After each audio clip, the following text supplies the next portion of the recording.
ED के सभी प्रश्नों का जवाब देने को तैयार है। हालांकि समन गैर कानूनी है, यह भी उन्होंने कहा, फिर भी हम जवाब देने को तैयार हैं। इस दौरान अरविंद केजरीवाल ने 12 मार्च के बाद की कोई तारीख मांगी है।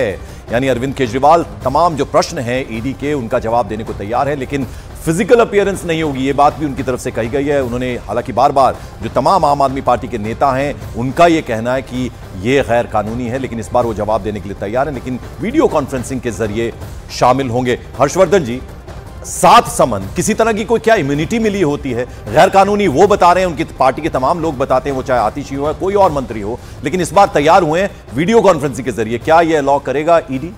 नहीं, मुझे लगता है कि ये शायद मतलब कोई भी बड़ा हास्यास्पद है। एजेंसी इतना क्यों स्पेस दे रही है?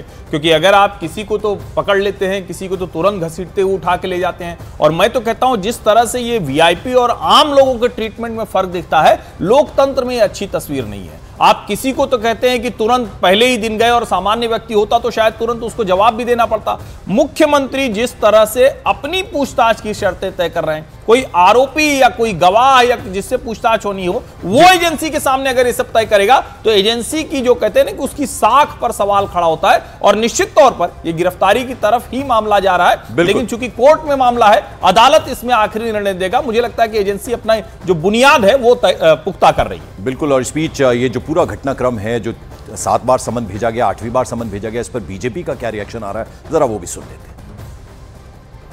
कि लग रहा था अरविंद केजरीवाल एक बार फिर ईडी के सम्मान को स्किप कर गए हैं। ये 8वां मौका है जब अरविंद केजरीवाल साहब कानून का सम्मान ना करते हुए ईडी के सम्मान को स्किप कर रहे हैं। अब साहब कह रहे हैं कि 12 मार्च को मैं वीडियो कॉन्फ्रेंसिंग के थ्रू प्रस्तुत हो जाऊंगा। तो अरविंद केजरीवाल साहब, 12 मार्च की कोई मुहूर्त है क्या? आपने अगर वीडियो कॉन्फ्रेंसिंग के थ्रू जवाब देना है तो आप आज भी दे सकते हो अपने शीश महल के किसी पर्दे को खोलकर, लेकिन नहीं, ये सिर्फ और सिर्फ एक बहाना है।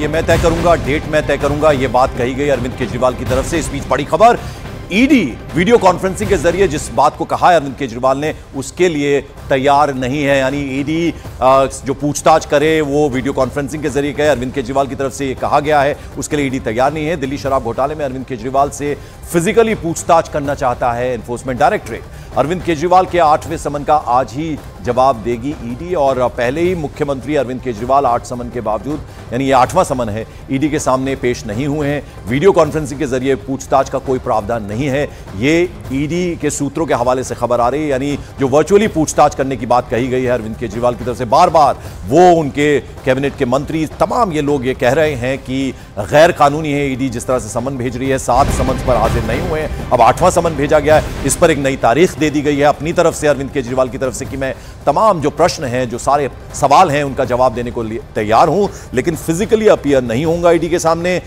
वीडियो कॉन्फ्रेंसिंग के जरिए जुड़ूंगा। लेकिन अब जो सूत्रों के हवाले से ईडी की खबर आ रही है वो ये है कि हम इस बात के लिए राजी नहीं है। आनंद तिवारी मेरे सहयोगी हमारे साथ। आनंद, क्या अपडेट, क्या जानकारी?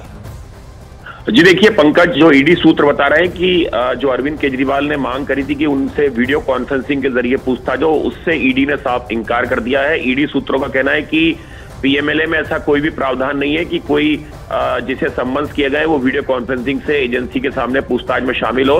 अरविंद केजरीवाल से जो इन्फोर्समेंट डायरेक्टरेट है वो फिजिकल तौर पर पूछताछ करना चाहती है। यही वजह है कि उन्हें 8 बार सम्मन ईडी कर चुकी है, और ईडी सूत्र बता रहे हैं कि आज फिर से अगले सम्मन्स को लेकर एक बड़ी कार्रवाई जो है, ईडी एक बार फिर से उन्हें सम्मन्स कर सकती है। और इस बार भी अगर अरविंद केजरीवाल ईडी के सामने फिजिकल तौर पर पेश नहीं होते हैं तो जो ईडी